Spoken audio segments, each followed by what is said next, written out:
BF dares to leave my son at home as punishment and takes his kids to Waterpark, so I pack up his stuff. My son's sneakers squeaked on the hardwood floor, echoing the silence of a house that felt too big for just the two of us. Mom, why didn't I get to go? Ethan's voice cracked, his 8-year-old heart too heavy for a question that should never have been asked. I knelt beside him, my hands trembling with a rage I could barely contain, picturing Derek's smug grin as he drove off with his own kids to the water park, leaving mine behind like some discarded toy.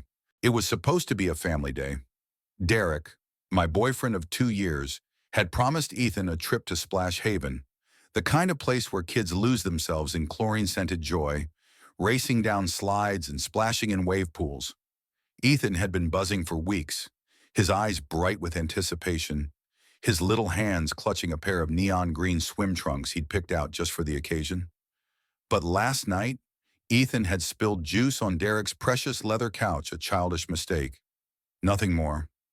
Derek's face had twisted into something cold, his voice sharp as he declared, "No water park for you tomorrow. You need to learn responsibility." I'd argued, pleaded, but Derek's mind was made up. His kids, Lily and Max, would go. Ethan would stay home. Punishment.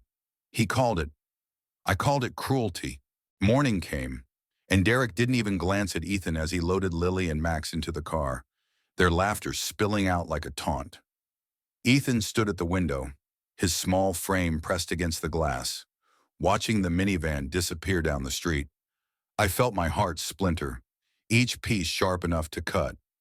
How could someone claim to love me, yet treat my son like an afterthought? I pulled Ethan into my arms, his tears soaking my shirt, and made a promise to myself this would not stand. I wasn't always this fierce. Growing up, I was the peacemaker, the one who smoothed over conflicts, who forgave too easily. I'd met Derek after my divorce, when I was still piecing myself back together.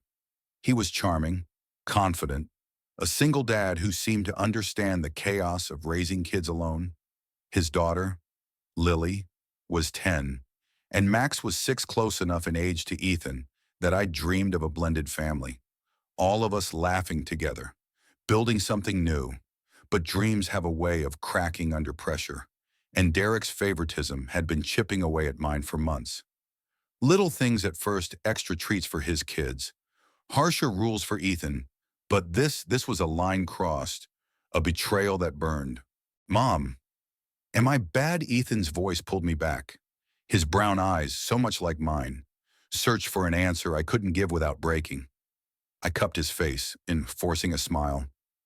You are the best thing in my world, kiddo. This isn't about you, but it was. It was about a man who thought he could punish my son for being a child, who thought his own kids deserved joy while mine deserved shame. I stood, my decision crystallizing.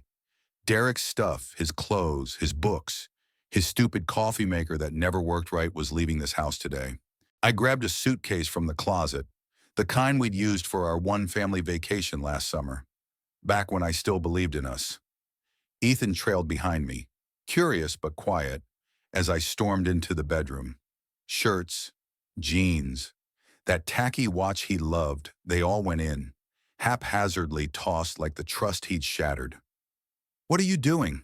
Mom, Ethan asked, his voice small. I paused, kneeling to his level. I'm making sure we're okay, just you and me. We don't need anyone who doesn't see how special you are. He nodded, not fully understanding, but trusting me. That trust fueled me. The suitcase filled quickly. I moved to the living room, grabbing Derek's vinyl records, his gaming console, even the toothbrush he'd left on the bathroom sink. Each item felt like a weightlifting, a reclaiming of my space, my life. Ethan helped, dragging a pair of Derek's sneakers to the pile, his little face set with determination. He doesn't get to stay if he's mean, he said, and I nearly cried at the strength in his words. My boy was learning what I'd taken too long to see: love doesn't mean tolerating hurt. By noon, the suitcase was by the door, along with 2 garbage bags stuffed with the odds and ends of Derek's life here. I texted him, "Your stuff's packed. Pick it up by tonight." No explanation, no apology. Let him figure it out. Ethan and I sat on the couch, eating peanut butter sandwiches, the kind Derek hated because they were messy. We laughed, a little too loudly, as crumbs fell on the floor. For the first time that day, Ethan's smile reached his eyes. The doorbell rang at 6. Derek stood there, his face a mix of confusion and annoyance. Lily and Max behind him, still in their swimsuits, their hair damp from the water park. "What's this about, Sarah?" he demanded, gesturing to the bags. I stepped outside, closing the door to shield Ethan from what was coming. "You left my son behind," I said, my voice steady despite the fire in my chest. "You punished him for being a kid, while your own got to play. That's not family. That's not love." Derek scoffed, rolling his eyes. "It was discipline." "Sarah, you're overreacting."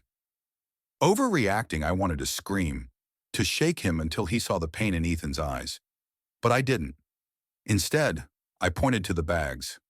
"Take your things and go. We're done." His kids looked between us, Lily's face pale, Max clutching her hand. I felt a pang for them. They weren't to blame, but my priority was Ethan. Always Ethan. He tried to argue, his voice rising, but I held up a hand. "You made your choice when you drove away this morning. Now live with it." I turned, walked back inside, and locked the door. Through the window, I saw him grab the bags, his mouth moving in what I assumed were curses, before he herded his kids back to the car. The engine roared, and they were gone. Inside, Ethan was curled up with his favorite dinosaur book, pretending to read but watching me. I sat beside him, pulling him close. "Are we okay?" "Mom," he asked. I kissed his forehead, my heart aching but certain. "We're more than okay. We're us." That night, we ordered pizza, watched a silly movie, and built a fort out of blankets.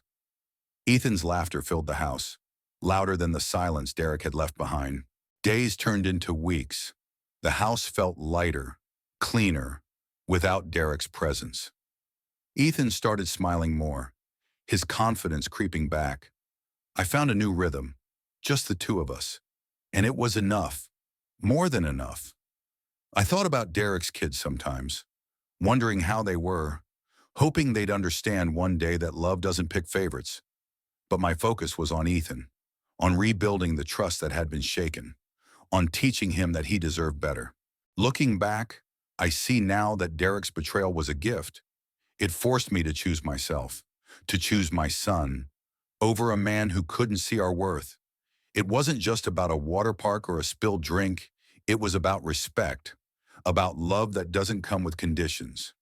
I'd spent too long trying to fit into someone else's idea of family, but now I knew family is what you build with the people who lift you up, not tear you down. What do you think? Was I right to pack Derek's things and end it, or should I have given him another chance? Share your thoughts. I'd love to hear them. Enough, sir. And